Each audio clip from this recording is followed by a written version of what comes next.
Some of the groups listed include what we should expect: neo-Nazis, the KKK, and others. However, this list lumps in countless conservative advocacy organizations, including the Alliance for Defending Freedom, Moms for Liberty, Parents Defending Education, Turning Point USA, and the Family Research Council. Now, Mr. Cipher and Mr. Perkins, you have both testified about the impact and the consequences of the SPLC designating your organizations as hate groups. I'm going to start with you, Mr. Perkins. Could you briefly describe or list off any of the commonly held conservative beliefs that would lead the SPLC to classify your organization as a hate group? According to the SPLC, the reason is our biblical view of marriage and human sexuality.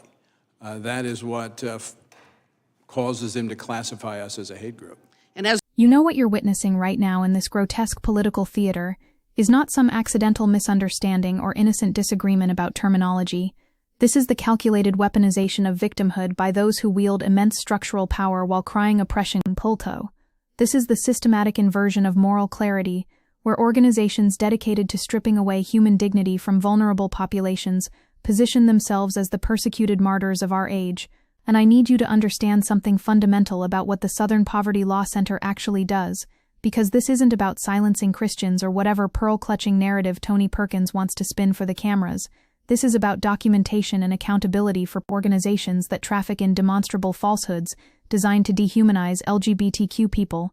And here's where it gets absolutely infuriating, because the framing of this entire hearing presupposes that holding a biblical view of marriage and human sexuality is some innocent theological positions, rather than recognizing it as the exact rhetorical cover under which systematic campaigns of discrimination operate. The Family Research Council has spent more than a decade insisting that gay people are more likely to molest children, which is not theology. That's defamation built on junk science. That's the deliberate propagation of a lie that has historically gotten LGBTQ people murdered. And when the SPLC's designation was based on FRC's distortion of known facts to demonize gay men as child molesters, rather than their opposition to same-sex marriage, we're talking about something categorically different from religious expression.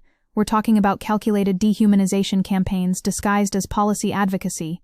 The breathtaking audacity of Perkins sitting there invoking the 2012 shooting at FRC headquarters, as though the SPLC pulled the trigger themselves when the SPLC had named FRC an anti-LGBTQ hate group, starting in 2010, based on their propagation of the pedophilia myth, when what actually happened was a disturbed individual committed an act of violence that the SPLC immediately and unequivocally condemned, yet the SPLC condemned the attack and insisted that it never intended to inspire violence against anyone, but has kept the council on the hate map since. And let's be absolutely crystal clear about what we're watching here, because this is a masterclass in conservative grievance politics, where you take organizations with massive lobbying budgets, with direct access to state legislatures, with the ear of Supreme Court justices, organizations that have successfully stripped away reproductive rights and are actively working to erase transgender people from public life, and you dress them up as David facing Goliath. You present Alliance Defending Freedom as some scrappy group of believers. ADF has played a role in at least 74 Supreme Court decisions and directly represented 15 parties in Supreme Court wins, when in 2022 alone it authored at least 130 bills in 34 states, with more than 30 passed into law, every single one of those bills actively harming LGBTQ people. This is an organization that drafted legislation for many states to ban transgender healthcare, and then ordered custom white papers from the American College of Pediatricians to provide medical justification for their discrimination, literally manufacturing pseudo-scientific cover for their legal campaigns, and we're supposed to believe they're victims of cancel culture. The sheer scope of what organizations like ADF actually do should terrify anyone who cares about pluralistic democracy, because they litigate in favor of bills, laws, and policies that work to undermine LGBTQ rights domestically and around the world. They've defended state-enforced sterilization for transgender Europeans. They've systematically worked to represent conversion therapy practitioners in lawsuits for a practice that every major medical and mental health organization has condemned as harmful pseudoscience. And when Speaker of the House Mike Johnson spent nearly a decade working for this organization, penning op-eds against marriage equality and endorsing briefs filed by ADF meant to criminalize sexual activity between consenting adults, we're not talking about fringe actors, we're talking about the infrastructure of contemporary Republican governance. But here comes the truly diabolical brilliance of what you just watched in that committee room. Because by reducing the SPLC's methodology to "they hate us for our biblical beliefs," Perkins and Hageman are erasing the actual evidentiary basis for these designations. They're creating a narrative where any accountability for demonstrable harm becomes religious persecution. And let me tell you what that does. That makes it functionally impossible to call out anti-LGBTQ organizing, because the moment you point out that an organization is spreading lies designed to paint queer people as predators, they wrap themselves in the flag of religious freedom, and suddenly you're the bigot. You're the one engaged in viewpoint discrimination. The SPLC's listings are based on propagation of known falsehoods and claims about LGBT people that have been thoroughly discredited by scientific authorities, and viewing homosexuality as unbiblical does not qualify organizations for listing as hate groups, which means the distinction the SPLC draws is precisely the distinction that should matter in a society that values both religious freedom and protection from defamation.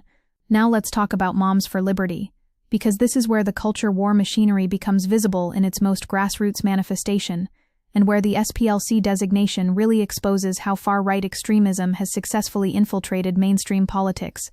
Moms for Liberty is a far-right organization that engages in anti-student inclusion activities, grew out of opposition to public health regulations for COVID-19, opposes LGBTQ+ and racially inclusive school curriculum, and has advocated books bans, which sounds almost quaint until you realize that they have associations with the Proud Boys, with pictures circulating across social media of Moms for Liberty leaders and members posing with Proud Boys in their full regalia, literal white nationalist street thugs who participated in the January 6th insurrection.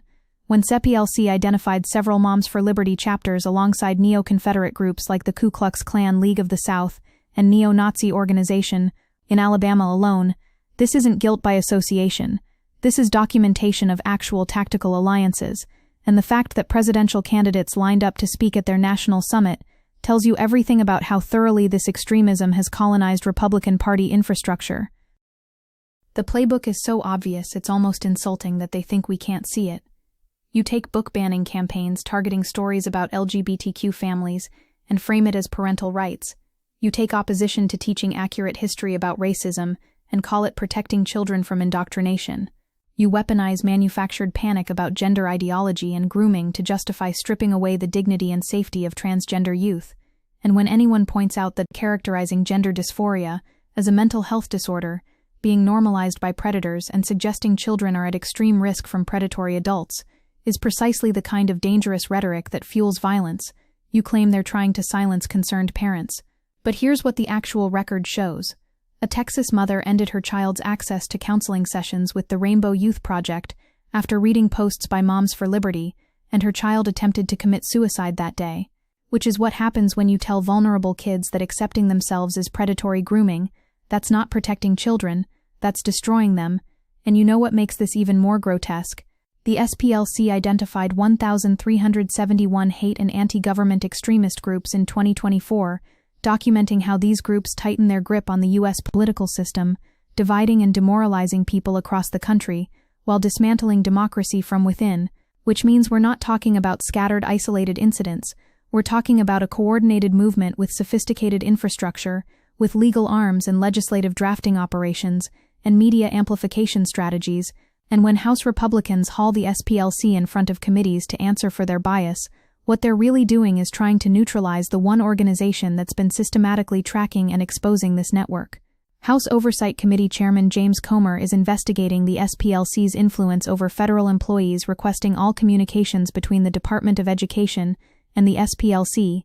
And let's be clear about what that investigation is actually about. It's about intimidation. It's about chilling the work of civil rights monitoring so that the organizations doing the discriminating can operate without scrutiny. The 2012 shooting keeps coming up in these narratives, and we need to confront it directly because it's being wielded as a bludgeon to suggest that calling out hate somehow causes violence. But here's what actually happened. Floyd Corkins, who had been browsing the SPLC's hate map, walked into Family Research Council headquarters, armed with a gun and a bag of 15 Chick-fil-A sandwiches he planned to stuff into the mouths of his corpses before shooting a security guard and being wrestled to the ground, which was an act of domestic terrorism that the SPLC condemned in the strongest possible terms. But the existence of that violence doesn't retroactively make FRC's decade-long campaign linking homosexuality to pedophilia any less hateful.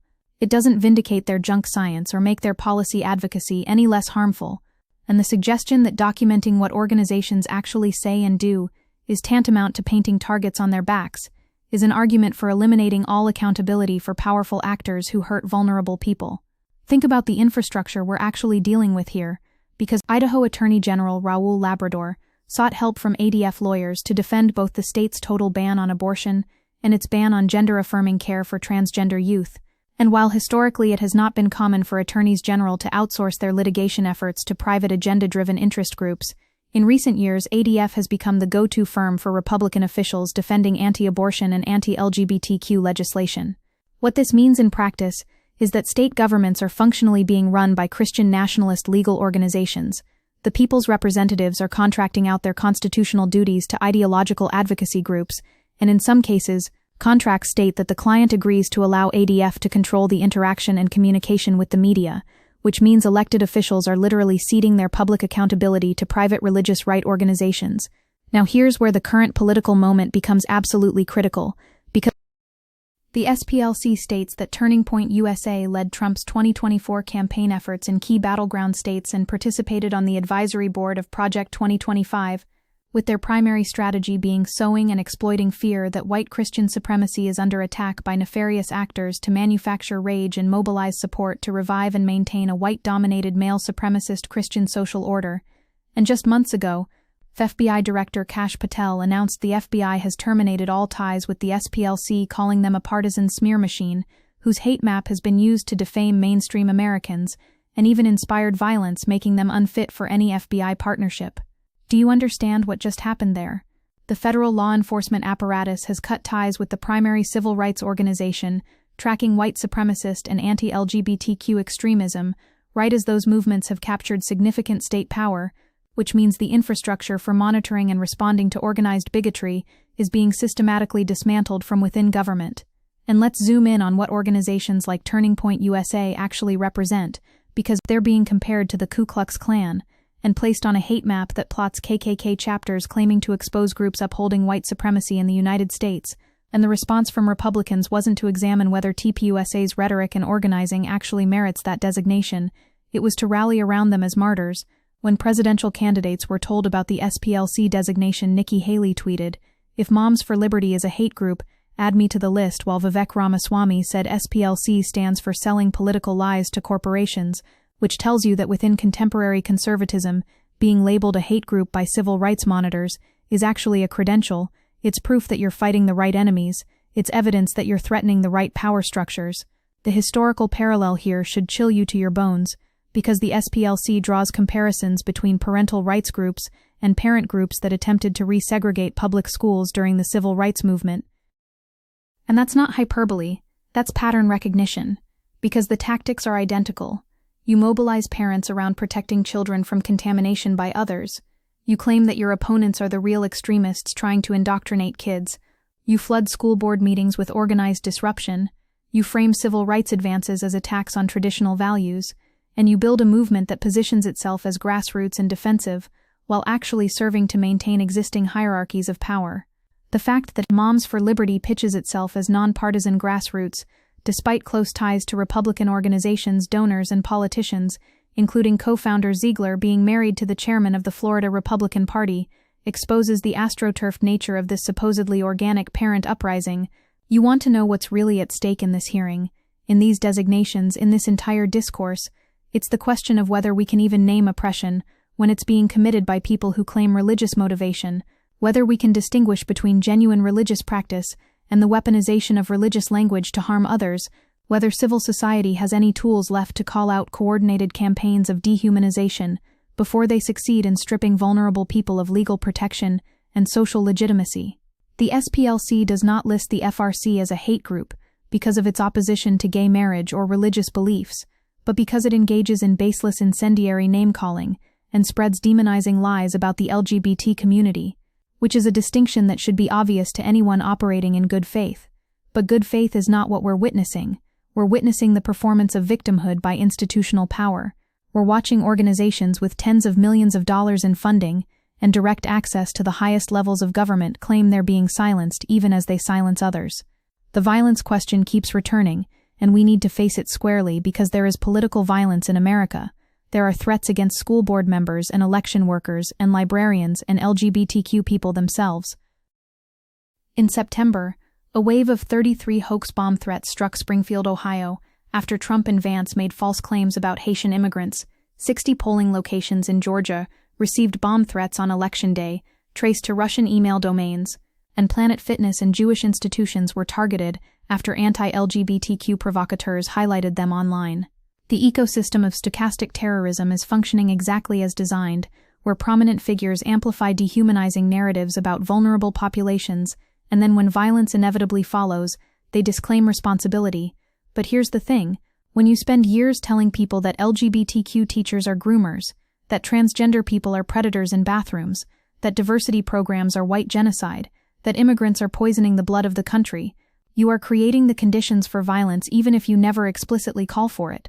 And the fact that some on the left have also committed acts of political violence doesn't create an equivalence because we're talking about fundamentally different power dynamics. We're talking about whether the violence is punching up against systems of oppression or punching down to maintain them. What Harriet Hageman is doing in that hearing is constructing a permission structure for eliminating civil rights monitoring itself. She's suggesting that the very act of documenting what organizations say and do, of tracking their connections and influence, of maintaining public records of their own statements and policy advocacy, somehow puts them in danger, which means the only acceptable response to hate organizing is silence, is looking away, is pretending that organizations currently drafting model legislation to strip transgender youth of healthcare, to ban books about Black history, to allow businesses to discriminate against LGBTQ customers, are just people with different opinions about theology. But FRC makes false claims about the LGBTQ community based on discredited research and junk science, with the intention to dehumanize LGBTQ people, as the organization battles against LGBTQ rights and has revived long-debunked pedophilia and grooming myths in its work against transgender rights, which isn't theology. That's a hate campaign, full stop. And here's what absolutely cannot be lost in this discussion. The SPLC documented 1,371 hate and anti-government extremist groups in 2024, tracing their growing influence on local, state, and national government, as these groups tighten their grip on the U.S. political system, dividing and demoralizing people, while dismantling democracy from within, with hard-right groups now fully infiltrating politics and enacting their dangerous ideology into law. This is not a warning about some distant threat. This is documentation of current reality. This is what's happening right now, as Republicans in Congress performatively rage against the SPLC for having the temerity to notice, and the mechanism they're using is definitional warfare, where calling out hate becomes hate, where monitoring extremism becomes extremism, where the real bigotry is supposedly noticing patterns of discrimination rather than committing the discrimination itself. The Christian persecution narrative that Perkins is peddling relies on collapsing any distinction between religious belief and religious-motivated harm. It treats critique of harmful actions as attack on identity, and it weaponizes the genuine history of religious persecution to inoculate contemporary exercises of power from accountability. But when focus on the family perpetuates decades-old tropes about gay people that divide families, churches, and communities, while attempting to encode anti-LGBTQ ideology into American life and law, that's not faith under siege, that's faith deployed as weapon. And focus on the family joins other conservative groups like the Family Research Council and Alliance Defending Freedom on the SPLC's list, which critics argue often targets organizations for their traditional views on marriage and sexuality. But that characterization is itself a lie, because traditionalism is not what's being tracked. It's the propagation of demonstrably false claims designed to demonize entire categories of people. Look at the ecosystem that's been constructed here. You have legal organizations like ADF drafting model legislation. You have lobbying groups like FRC pushing it through state houses. You have AstroTurf parent groups like Moms for Liberty disrupting school boards and getting culture warriors elected. You have think tanks and media operations amplifying the messaging. You have churches providing the foot soldiers and the moral authority. And you have Republican politicians at every level of government converting this coordinated campaign into actual policy, into laws that criminalize healthcare, into regulations that erase people from public life, into court decisions that license discrimination. The SPLC's Margaret Huang stated that after years of courting politicians and chasing power, hard-right groups are now fully infiltrating our politics and enacting their dangerous ideology into law, which is not hyperbole, It's just accurate description of the current political landscape. And when you watch that clip and you see Perkins claiming victimhood with such conviction, when you hear him reduce the SPLC's detailed documentation of FRC's anti-LGBTQ propaganda to opposition to their biblical view of marriage, you're watching the inversion of reality in real time. You're seeing how institutional power disguises itself as marginalization, how campaigns of elimination present themselves as self-defense, how the ability to define terms and set frames is itself the terrain of political struggle. The question is not whether organizations like FRC hold conservative religious views. Obviously they do. The question is whether those views can serve as justification for campaigns of demonstrable falsehood designed to strip legal protections from vulnerable populations, and the answer in any functioning democracy has to be no. Belief does not entitle you to immunity from accountability when you use that belief to cause measurable harm. So when this hearing happens, when Republicans bring in representatives from organizations on the hate map to perform their persecution, when they treat the SPLC as the aggressor, and these massively powerful advocacy organizations as victims, when they suggest that civil rights monitoring itself is the real extremism, what they're doing is laying the groundwork for eliminating the infrastructure of accountability. They're constructing the rationale for why documenting hate is worse than committing it. They're building the permission structure for allowing organized bigotry to operate without monitoring or resistance or consequence, and that should terrify anyone who understands that the alternative to civil rights monitoring is not nothing, it's impunity. It's the unimpeded advance of movements that have explicitly stated their goal is to undo the civil rights gains of the past 60 years and establish a Christian nationalist social order where LGBTQ people don't exist in public, where racial equity is eliminated as a policy goal, where religious and traditional hierarchy is enshrined in law. That's not hyperbole. That's not scare tactics. That's literally what these organizations say they want when you actually read their materials and track their advocacy. And the fact that they're now in position to achieve significant portions of that agenda is precisely why the SPLC's work matters, precisely why this attack on them matters, precisely why you need to understand that this hearing is not about fairness or balance or protecting Christians. It's about creating the conditions under which organized hate can operate without impediment, and we cannot let them get away with it.